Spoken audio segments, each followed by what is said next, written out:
放出来不会出事吧？少爷放心，老黄在。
腰断了，腰断了！哎呀，哎，我刀呢？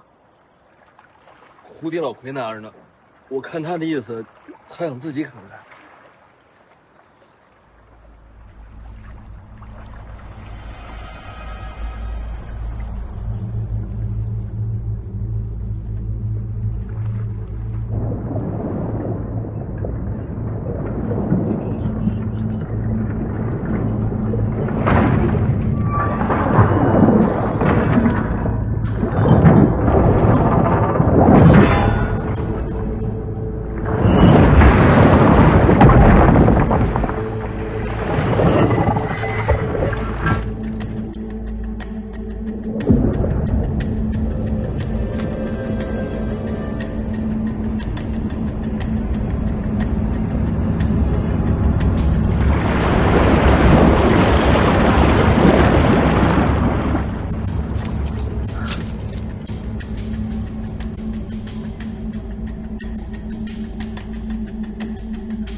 这不成。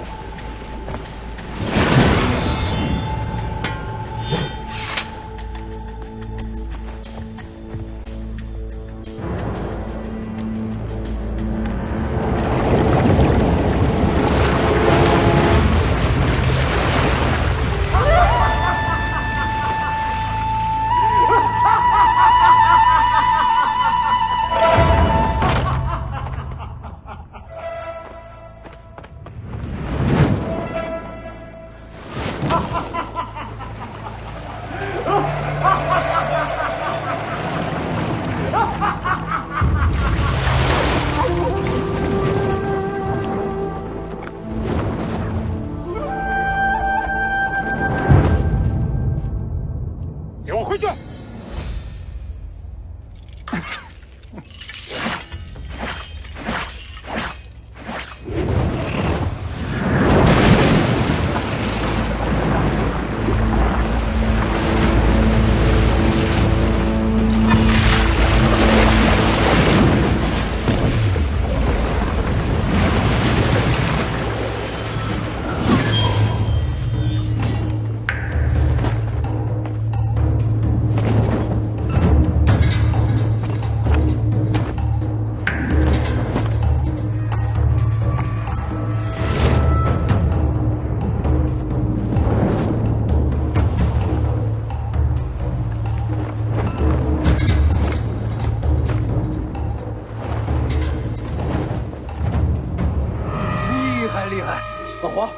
吧。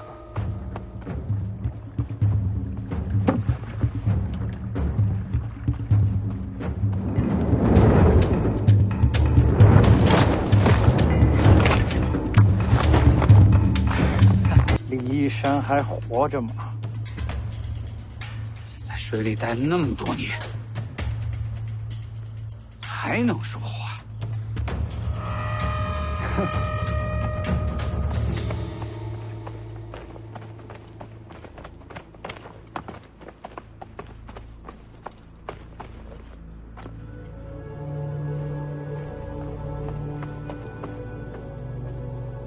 别动手！滚开！哎，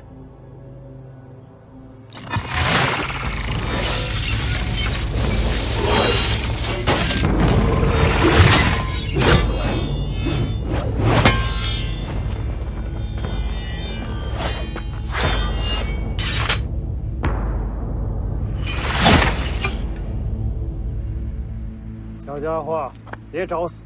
是我救的你啊！所以现在你还活着。这就是你说的收服啊？最后再问你一次，李义山在哪？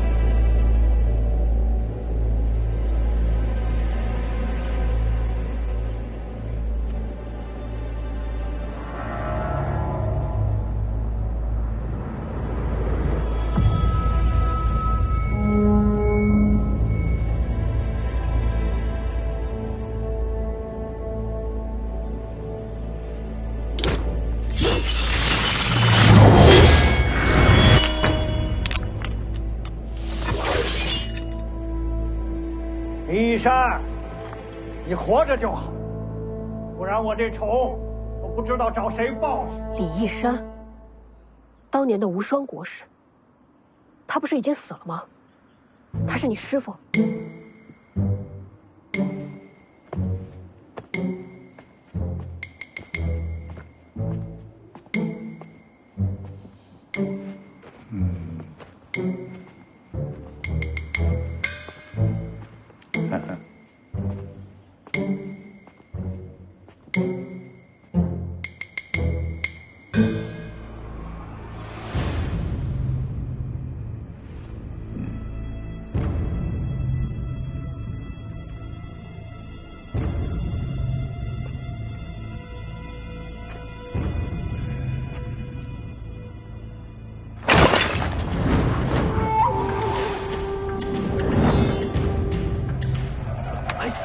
你说你出的馊主意，你不是说把他放出来就能收服了吗？打到收服就好了。上！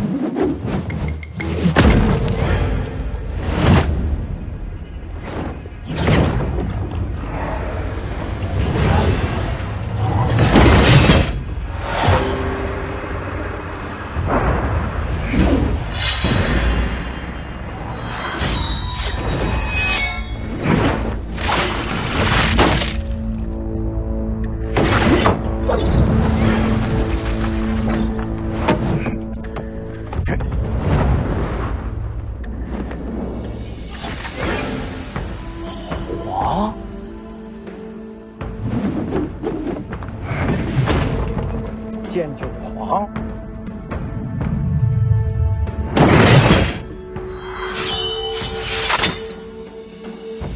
原来你也还在。好，爷爷我就破取九剑，报当年战败之仇。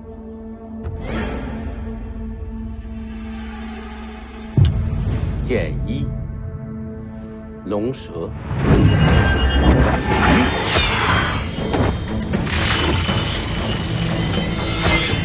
剑二，并蒂莲。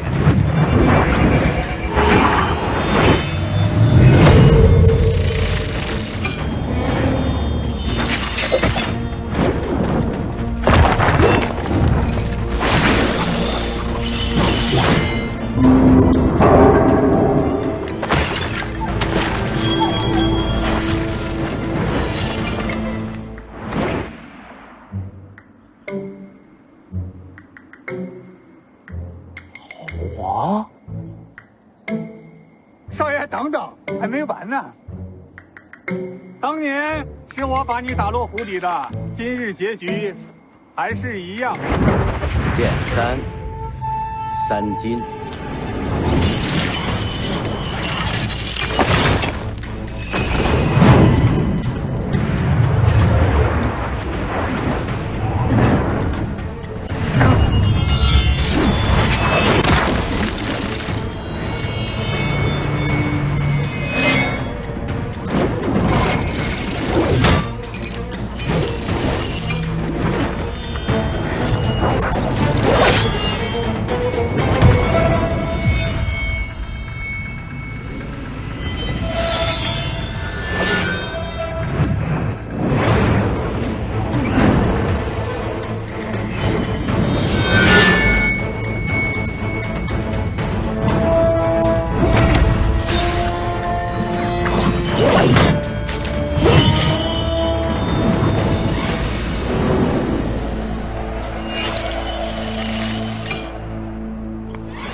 没吃饱，不打了。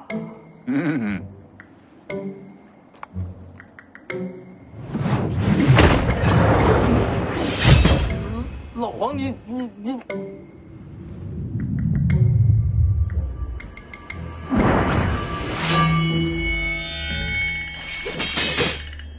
少爷，收服了。老黄，你武功这么高？少爷，我之前不是跟您说过吗？我武功大概有这么高。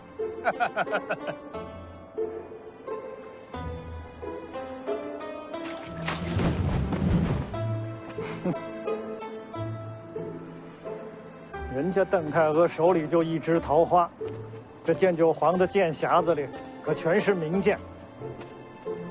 换身衣服，老子要吃肉。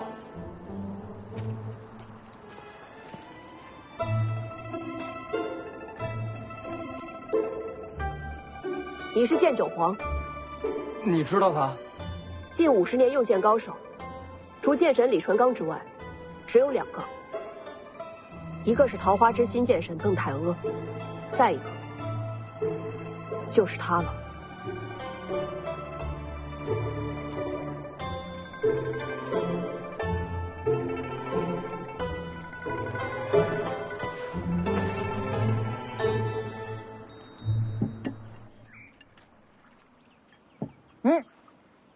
拿走拿走，吃了10几年的呀！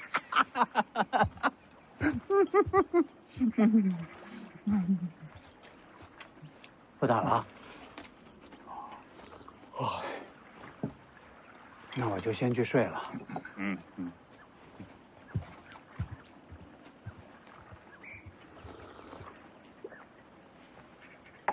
要不你过来吃点？我看书去。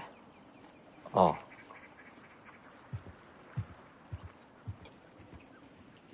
说吧，干嘛放我出来？少爷救了你，是不是该报恩啊？放屁！这小子放了我，最多我发善心不杀他，报个什么恩？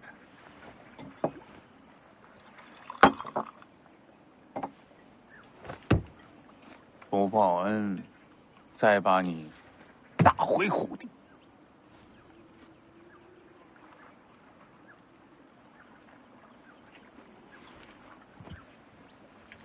不着急，慢慢来，吃完了告诉我。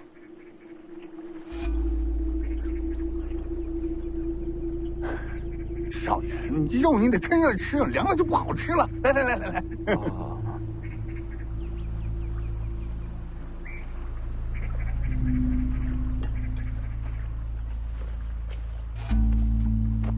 想好了没？怎么个报恩法？留在府里，保护少爷。有你在，要我做什么？我很快就走，在我回来之前，替我守住少爷。你要走？回头细说。好。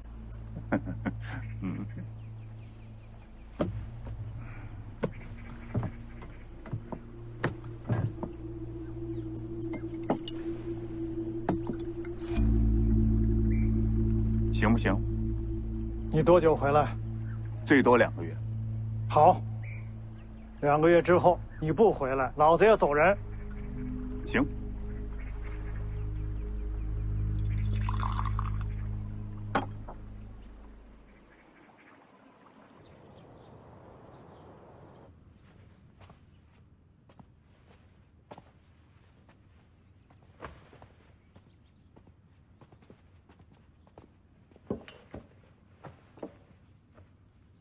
红薯替世子把鞋脱了，自己的院里怎么舒服怎么来。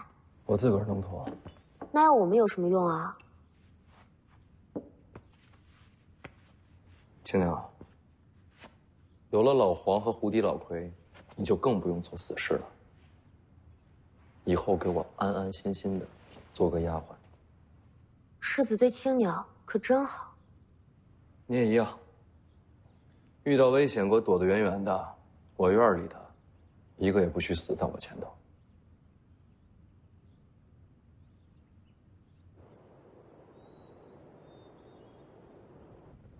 弄什么？老黄，酒，黄大侠，给大侠上酒。哎，老黄，你下午说的那个，少爷，咱们那次吃鸡是顺了2只蛋还是3只蛋来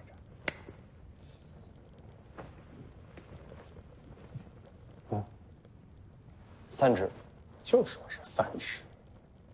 哎，老黄，你今天下午说你要走，去哪儿？我得去一趟龙虎山，黎阳王朝第1大教派，你去那儿干什么？有些个故人要去会一会。会完了，我得去一趟武帝城。东海武帝城？你去那儿又是做什么？有一场架，打了一半，我得去打完了。自打我记事你就在府里，你这架什么时候打的？快30年喽。那会儿还没我呢。少爷想不想听一下老黄的故事？你说。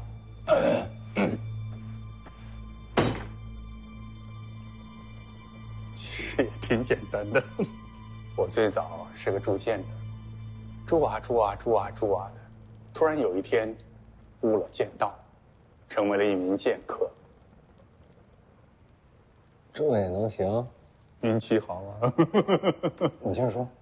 然后就游历江湖，收集天下名剑，入我剑下。就这剑匣子，全是名剑。天下10大名剑，里面原先有6把。原先？我去东海武帝城挑战王仙芝，留了一把黄炉，输了。输就输嘛，哪有人长胜不输的？不行，打到一半我就知道自己输了。我当时特别害怕，怕死，怕败。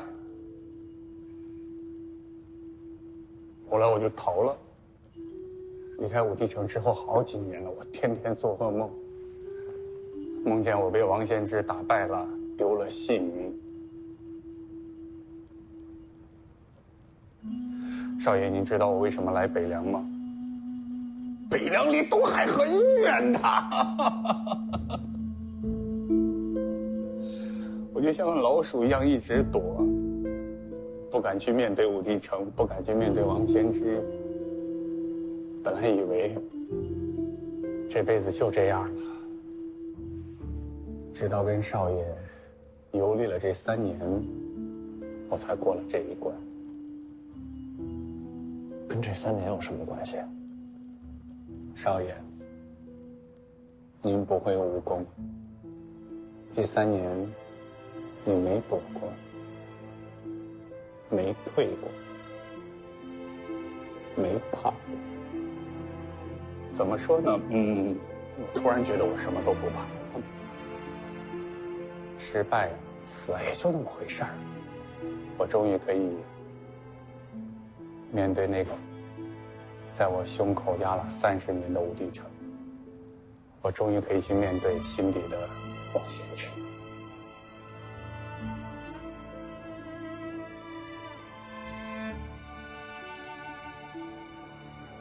这场架，我不会拦着你。但是打完你就给我回来。其他人烤地瓜，没你烤的好吃。我答应少爷，打完了马上回来。第一件事就给少爷烤地瓜。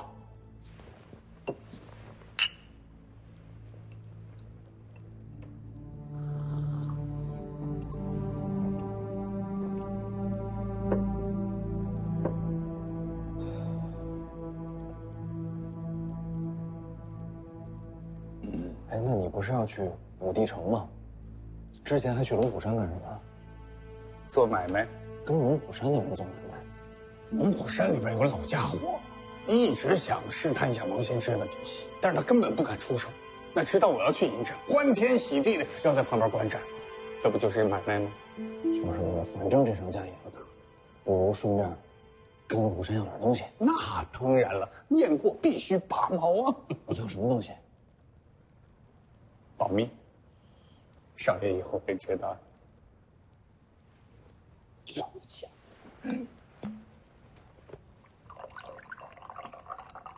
什么时候走啊？明天一早。这么急？哎呀，这欠了30年的假，早点打完，早点了心事。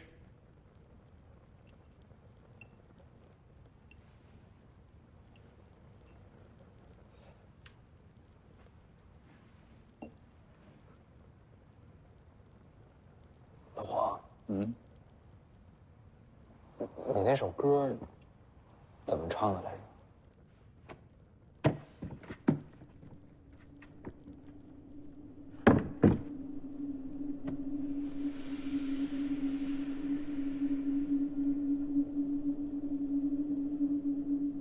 老狗，老狗，天下没有土里埋骨，田里寻苦。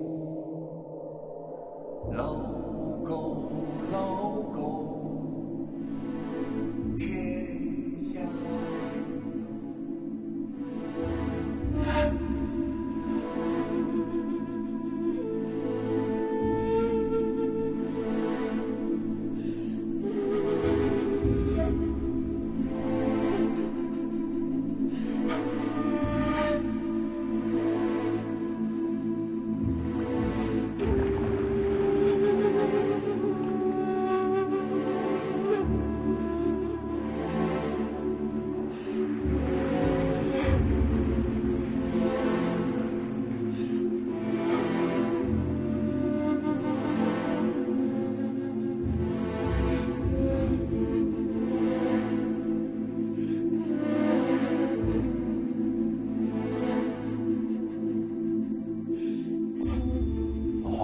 这首歌原来唱的是你自己的，可不是吗？我呀，号称剑九皇，其实第9剑根本就没弄出来，直到跟少爷游历这3年，把3年的点点滴滴融在里边，这才有了剑九。那不是挺好？少爷，这剑九的名字，您给起一个呗。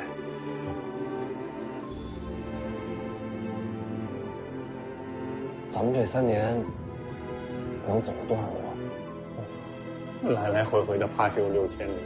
那就叫6000里。不喜欢，咱俩再换。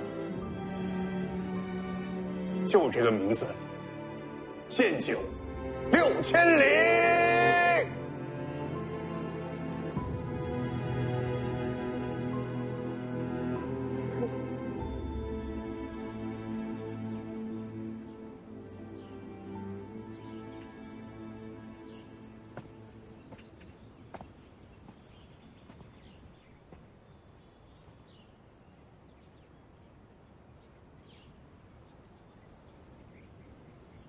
少爷，学武不吃亏，学武不上当。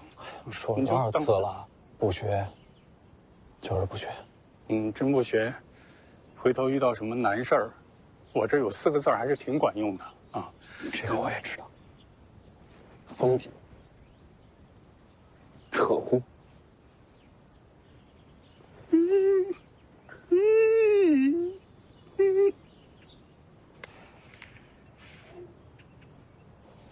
我想送你一个东。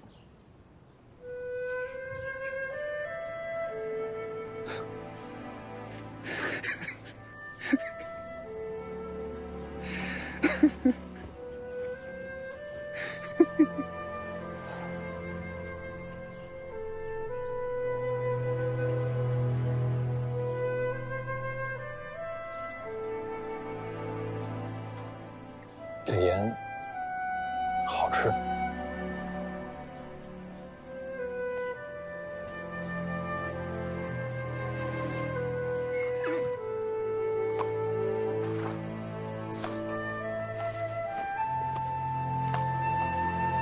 你有啥想跟少爷说的？你说。他说：“少爷，留步吧。”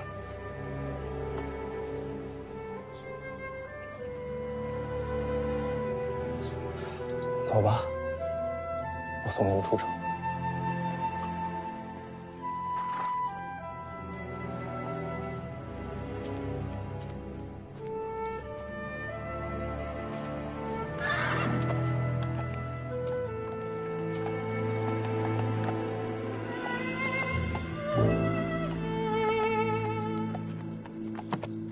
少爷，留步。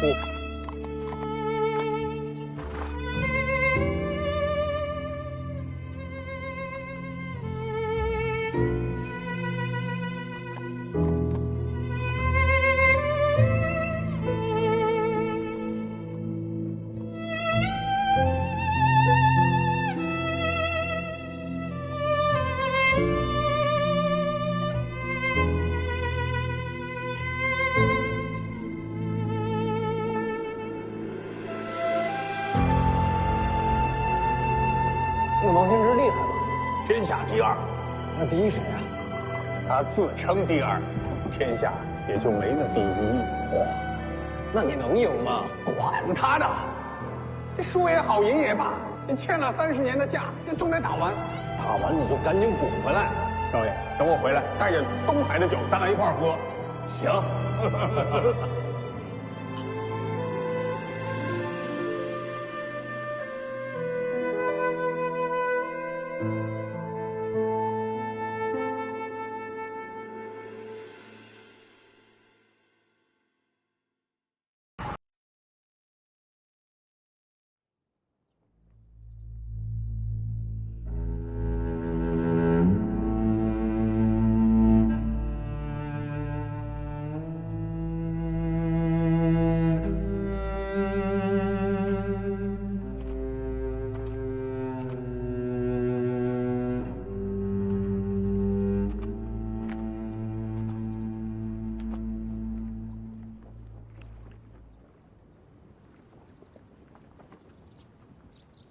其实你可以不让他去的。他逃了大半辈子，终于可以面对自己的命运。这样的老黄，谁都没资格拦着。哥，慢点儿，汗都跑出来了。老黄走了。啊。他手上给他拿了包子，还想让他带上呢。会回来的。怎么我家黄马儿也学会叹气了？要是老黄不走该多好。所有人都留下来，都不要离开。对，都不离开。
说也奇怪，你说这个北莽南宫也是名门世家，我派了密探，打探了这么多时日，也没有把南宫普业的根底给挖出来。你该相信你儿子的眼光。就这位，有多大功底？从一品，给他10年，可拜尽众生。哦，这么说，咱们家凤年捡了一大宝贝。啊，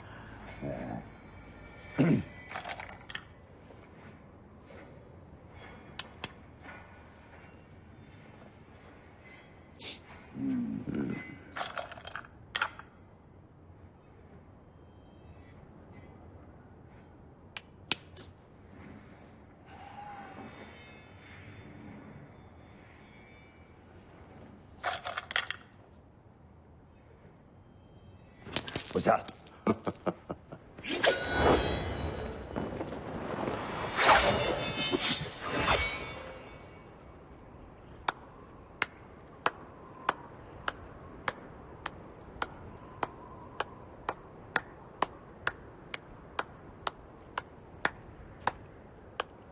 宗师风范。宗师该是什么风范？好看。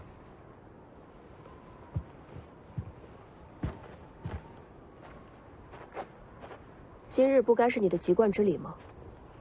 怎么跑来看刀？徐骁想让我师傅观礼。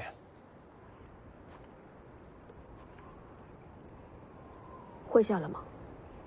不会。为什么？这儿是他给自己搭的囚笼。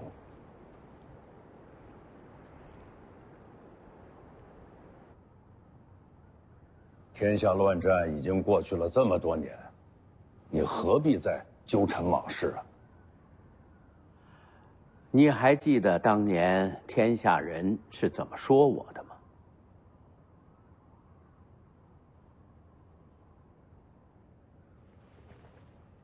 你就不能放下吗？怎么放啊？沾满了血的手，洗不干净。啊，照你这么说，我早就应该自刎而亡了。不一样。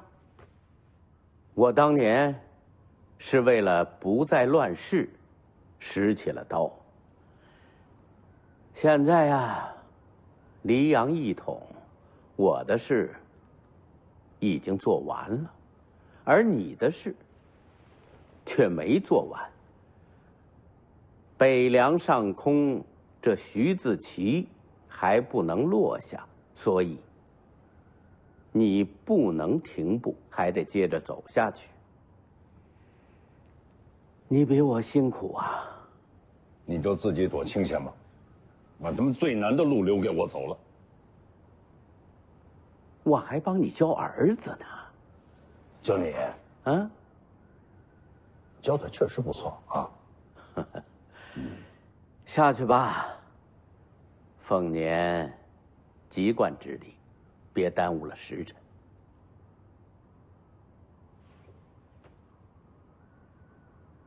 哎，李义山是你师傅，难怪你不肯学武。以心治理，好过冲阵杀敌。只是这样的人，最多做幕僚，却难以令三军归心。若是我接掌北凉，怕是难以服众。你是想这么说吧？你都知道，为什么还不肯学武？一个文武双全的师傅，你觉得能活多久？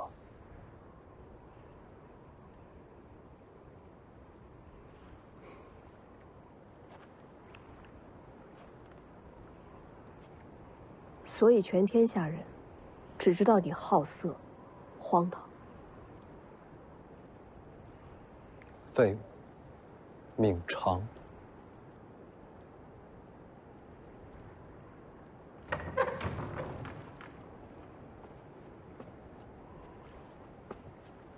你该走了。今日是我籍贯之礼，要不要一块看看？我怕吵闹。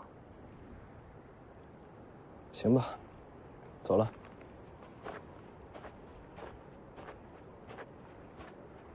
师傅还是不肯下来。哎呀爸，就他那身子骨，哼，这么冷的天，他肯定吃不消的。嗯。王爷，龙虎山密报。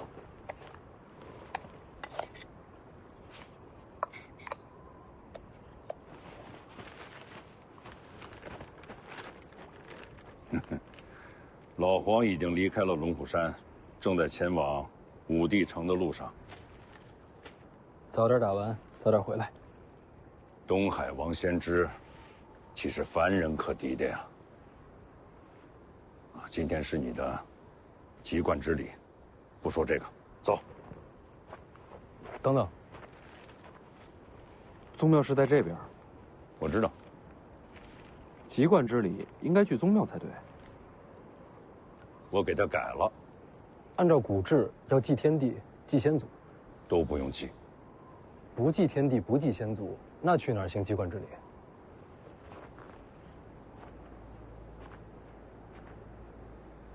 去见你娘，也好让她亲眼看到你籍贯成人。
你娘生前呀，最喜欢的就是这2尊尸像。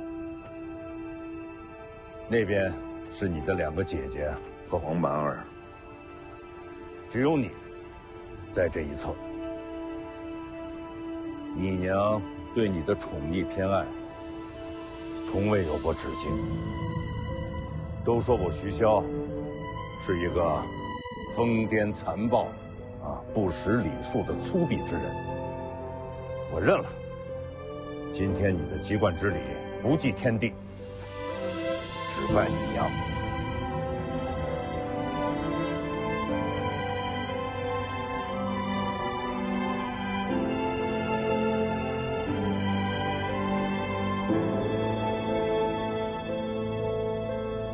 黄满儿呢？哎，你还不知道你这个弟弟啊，每次给你娘上坟，他哭的都是撼天动地的。还是把你的籍贯礼完成了再说。啊，走。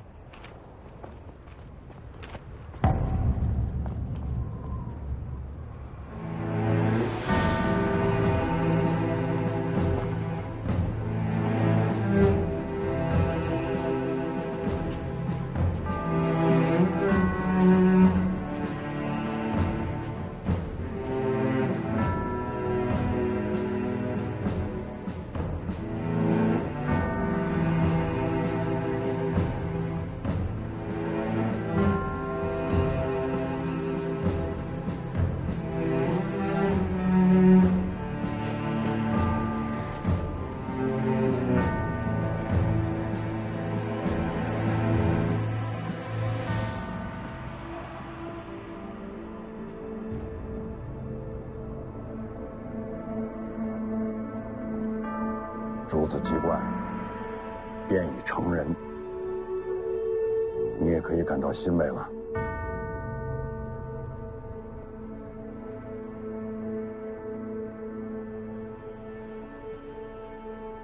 跪下。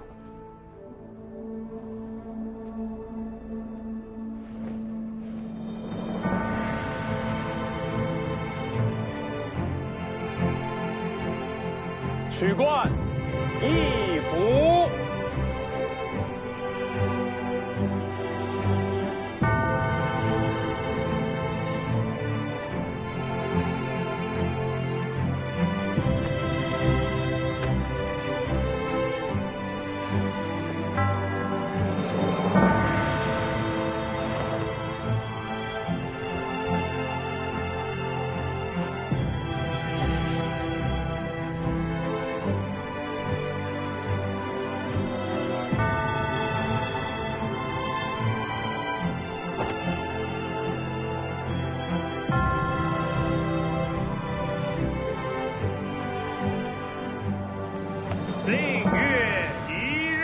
史家元服，弃而幼志，顺而成德，授考为棋，戒而景服。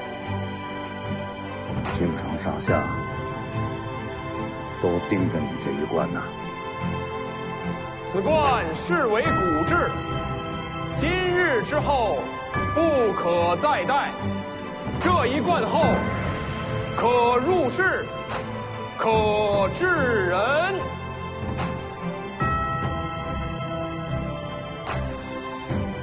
除冠一服。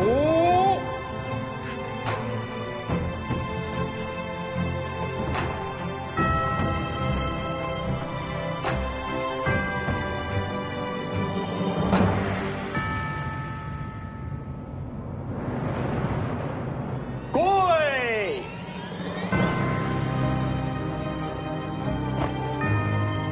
吉月令臣，乃身而服，敬而威仪，殊甚而得，眉寿万年，永寿无福。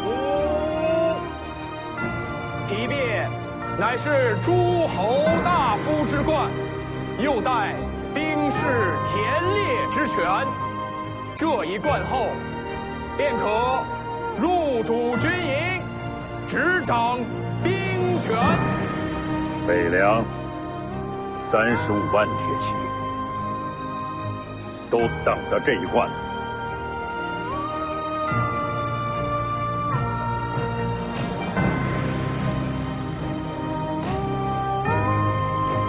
除冠一服。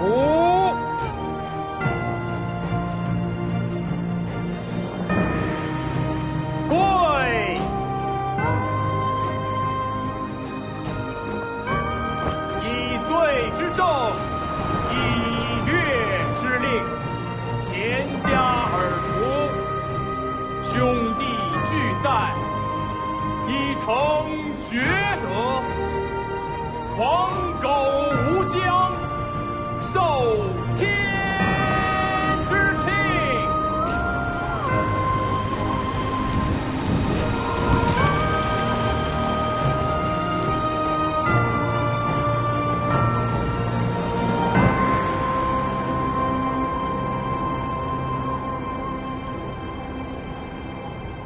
这第3冠本该是绝变，受宗庙祭祀之权。我想了想，把它给换了。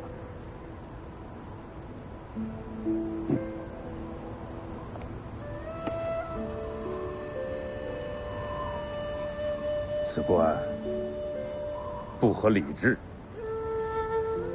亦无典故，可以说它什么都不是。天上地下，没有人会在乎他，除了你娘，因为这是她亲自为你缝制的。你母亲缝制它的时候，就盼着能够看到你戴上此冠。现在，她终于瞧见了。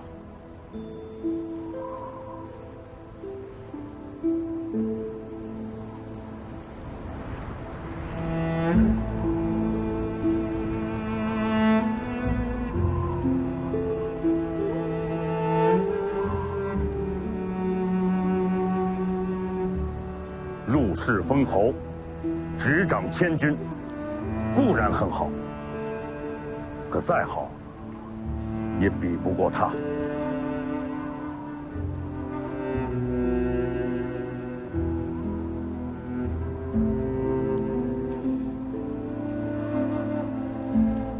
是啊，什么都好不过他。来。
你仔细看看，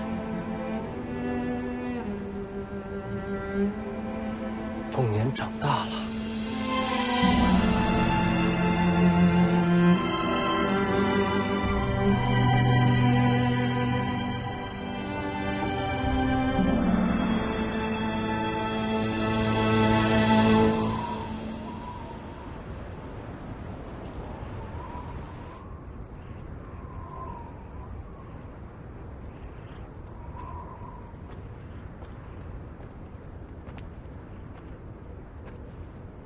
他们人呢？我让他们先回去了。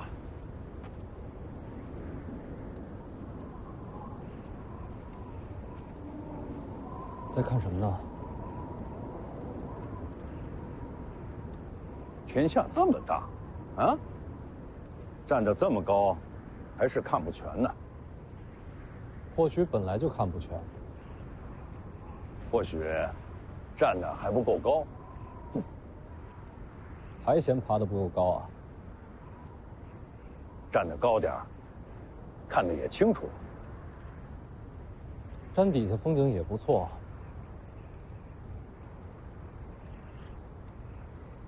丰年，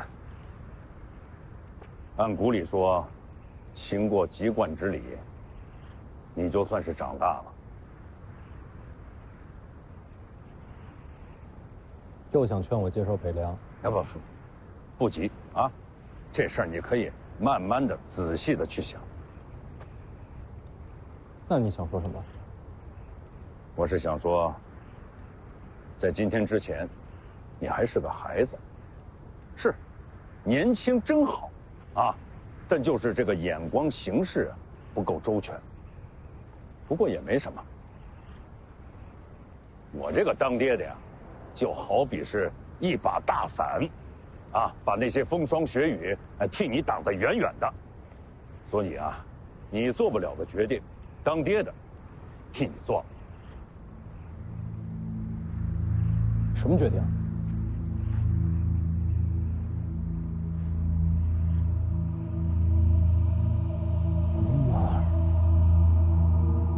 黄毛去哪儿了？已经出城了。别急，他会回来的。 你不想杀宁峨眉，又想让你弟弟留在北凉，啊！我只能替你找出这第三条路。不杀人，啊，你弟弟可以留在王府，而且北凉还不能生乱。你到底想干什么？我问你，军中大营那些将校武官，为什么亲近你弟弟？天生神力，骁勇无双。 如果他没了这副根骨呢？怎么就没了？我要重塑他的筋骨，让他变成一个凡人。这样，你可以不用杀人，你弟弟就可以永远留在王府啊！那些人也不会利用他来扰乱我们的北凉。怎么重塑？天下门派众多，武功繁杂，但有一个门派的武功特性，能让你弟弟洗精换骨。哪一家？武当。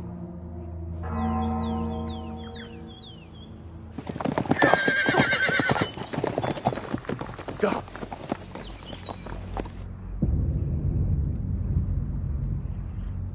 徐骁，你答应过我娘要保护好他。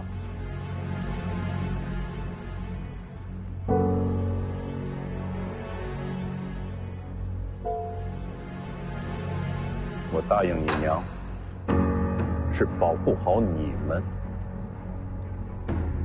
你想两全其美，我只能这么选。权力斗争本来就是你死我活，我让他变成一个普通人，那是给他一生的安稳。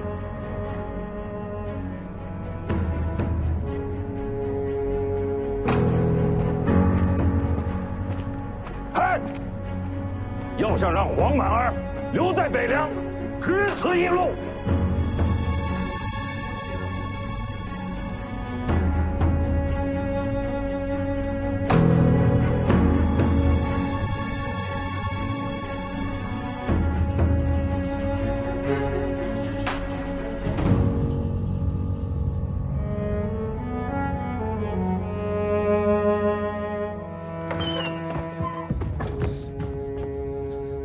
能不能再帮我一个忙？你说说看。再做我一次护卫，陪我去武当。杀气腾腾，要闯山？不是，救我弟弟。北凉王府35万铁骑，为什么叫我做护卫？王府内外皆是徐骁麾下呀。所以你爹没同意你去。我自己的事儿，自己决定。我帮不了你。为什么？我要是帮你，你爹怕是要把我赶出廷朝廷。我以为我们是朋友。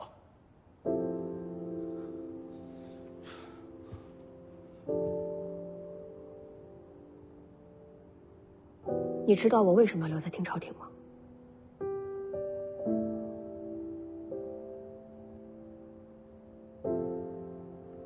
你要做天下第一高手。为什么要做高手？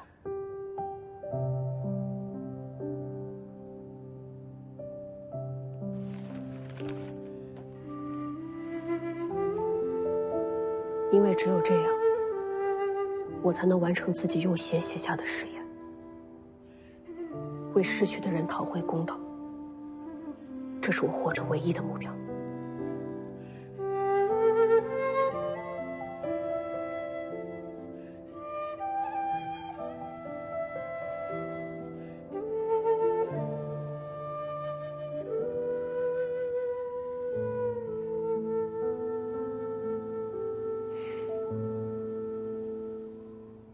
对不起。不用对不起。虽然我没有帮你，但府上有一个人，不在你爹的麾下。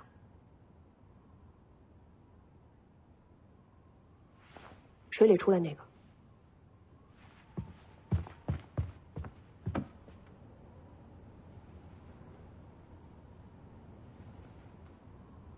我怎么把他给忘了？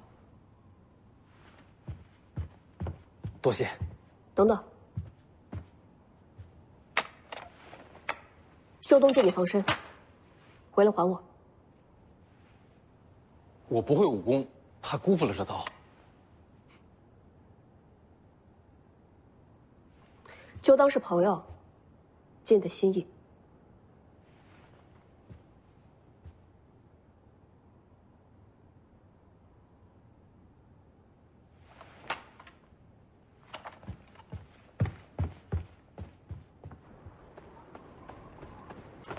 哎呀，多吃点啊，多吃点，吃嘞。什么事？陪我出城。出城干嘛？不去。你答应过老黄给我做护卫的，江湖人说话不算话吗？你要去哪儿啊？武当。这么远？啊，不去。哎，言而无信，传出去可不好听啊。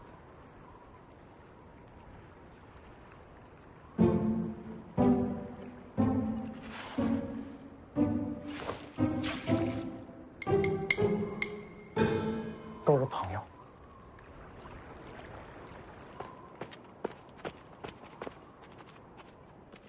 徐骁，你看看，一匹也没有。你爹把马都收走了。先出去，街上有骡马市，大不了现买。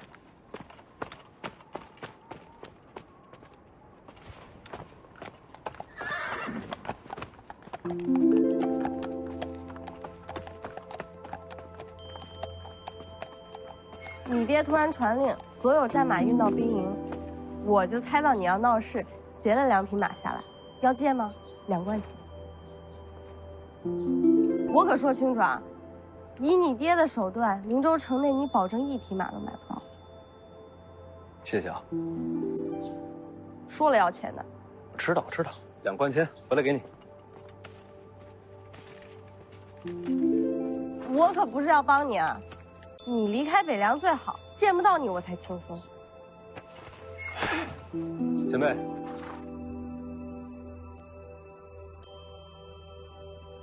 你出城是和你爹对着干？没错，要追上我弟弟，搞不好还要动手抢人。前辈怕了？这才有点意思。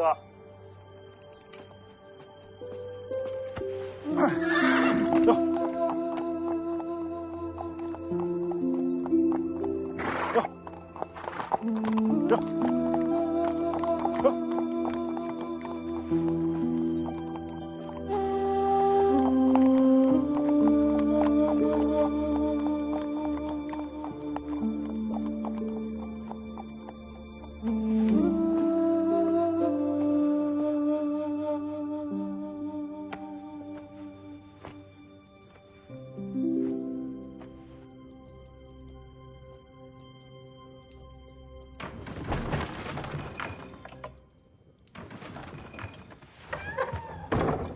来看看你缺点什么。我听人说你给徐凤年送马，消息传得这么快？徐骁摆明了就是不想让徐凤年出城啊！你这不是惹祸上身吗？我都不怕，你怕什么？你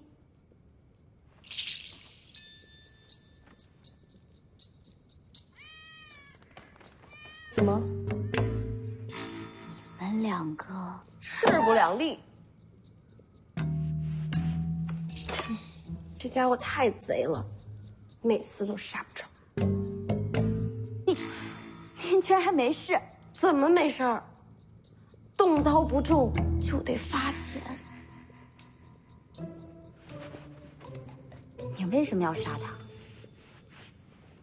他抢我钱，从小就欺负我。这可算不上理由。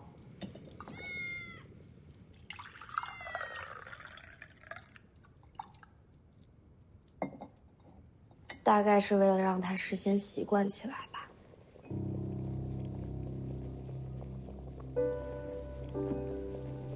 习惯什么？习惯我们俩终究要分生死的结局。这话里有话。面对命运，每个人都是孤身一人。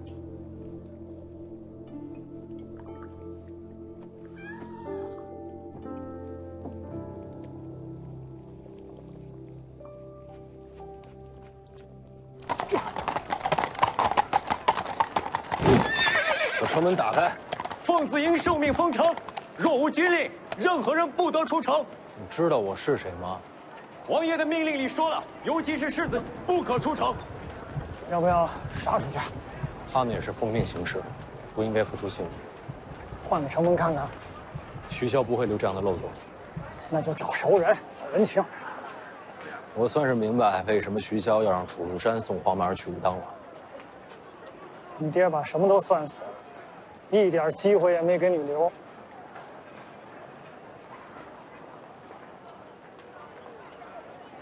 怎么了？放弃了？这营号听着耳熟，想起来了，走。动！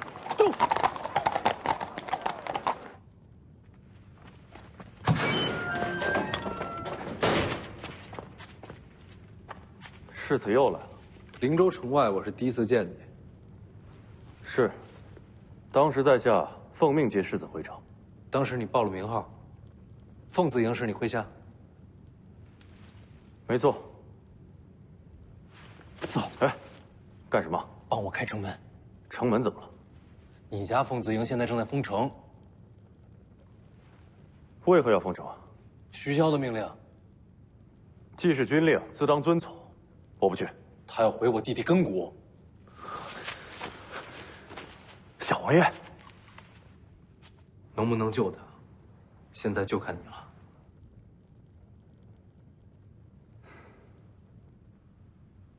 徐凤年是用手令入的地牢。那令牌是他师傅给的。宁峨眉定会下令开城门。他是凤子营主将，他的话对凤子营就是军令。宁峨眉最佩服的就是黄满儿，他一定想去救他。